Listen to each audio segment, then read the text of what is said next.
Magandang araw sa lahat ng mga Pilipino sa mang sulok ng mundo, Luzon, Visayas at Mindanao. Ito ang Kabirada Lance Channel at ako si Lance. Para sa hindi pa nakapag-subscribe, paki-subscribe naman at paki-like and share. At kung meron kayong masasabi sa video ito, paki-comment at pag-usapan natin sa comment section para naman tayo magsama-sama panghabang buhay. Paki-hit ng notification bell at tayo magsama-sama forever. Okay, nandito na ang balita. Mr. President, I would like to move for the approval of the OBP budget. I second the motion. Is there any objection? There being none, the motion is hereby approved.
Session is resumed. Majority Leader.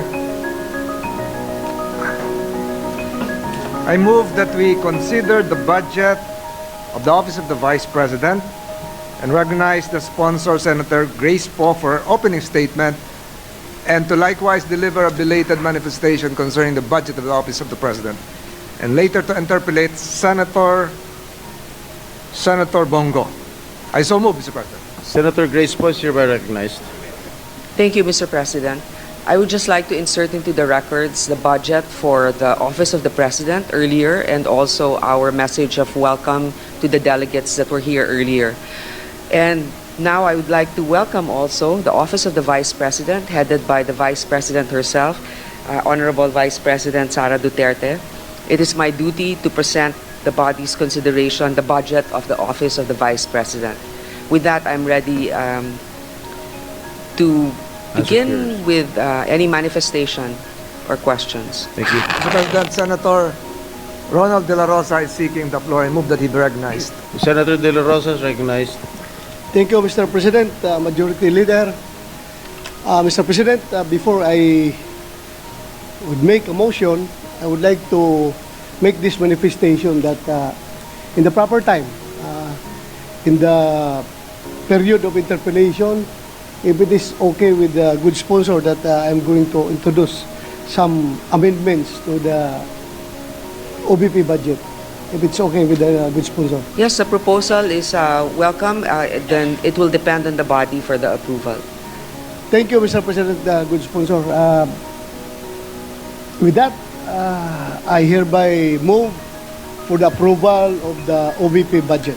Before that, I think Senator Bongo Meron kami. wants to take the floor. I would like to take back my motion, Mr. President. Withdraw. Withdraw. I would like to withdraw my motion. Senator To give Bongo. way for the manifestation of Senator Bongo.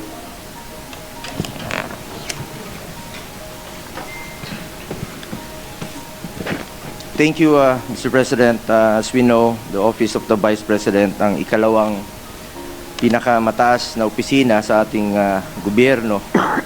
Ang sinumang nakaupo dito ay inihalal ng taong bayan at may responsibilidad na maghatid ng serbisyo lalo na po sa mga nangangailangan.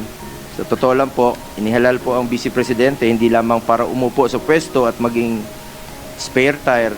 Kung gusto naman po magtrabaho, ay bigyan po natin siya ng pagkakataong magtrabaho. Inihalal po siya na maglingkod at tumugon sa mga pangangailangan ng ating mga kababayan.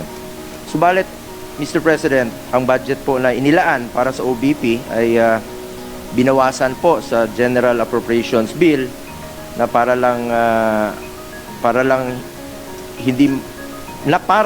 bang hindi mahalaga ang kanilang mandato.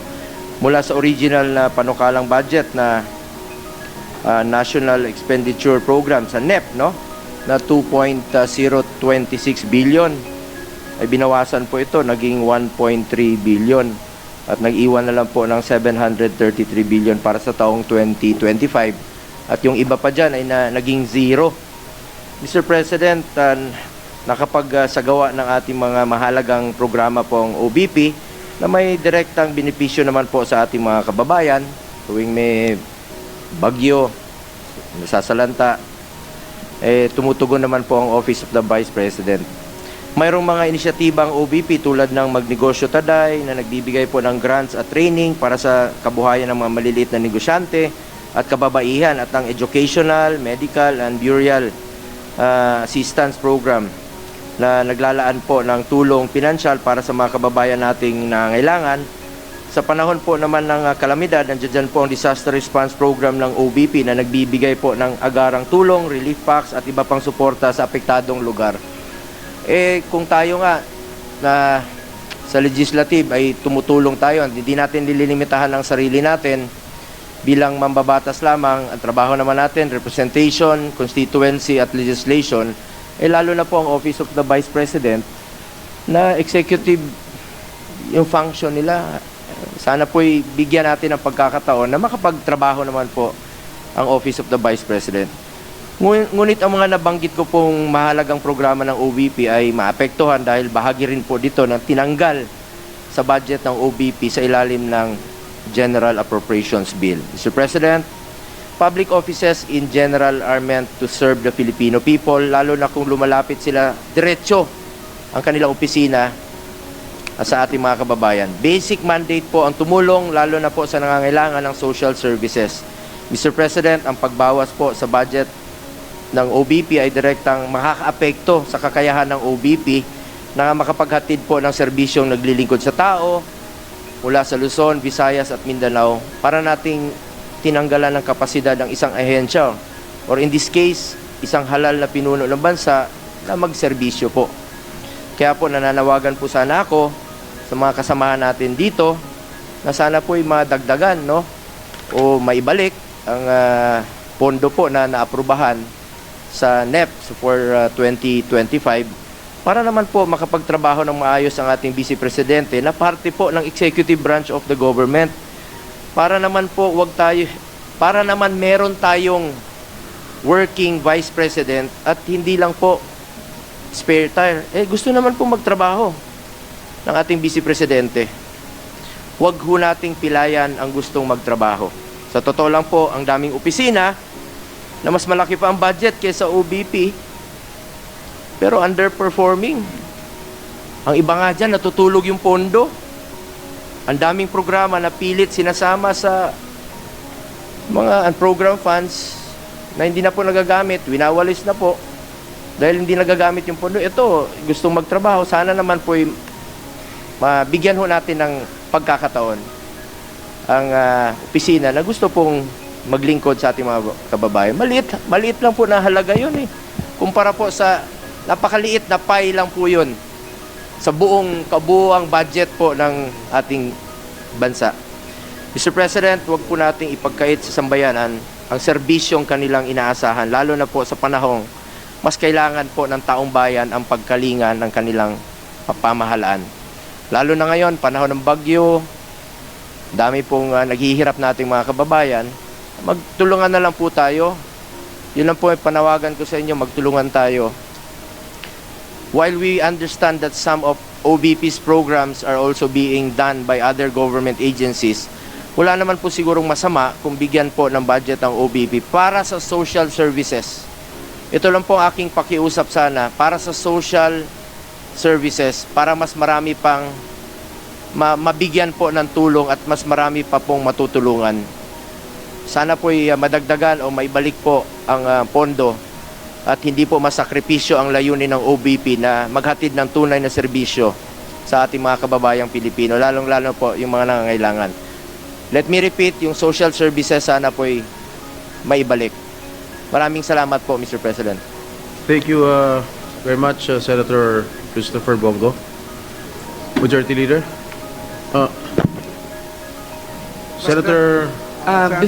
Before we recognize Senator Bato, I would like to convey also that the manifestations of Senator Bongo is noted, and at the proper time, Senator Bongo is free to introduce the amendments he would like to include for the office of the Vice President's budget. Thank you. Yes, what is the pleasure of Senator De La Rosa? Mr. President, I would like to move for the approval of the OBP budget. I second the motion. Is there any objection?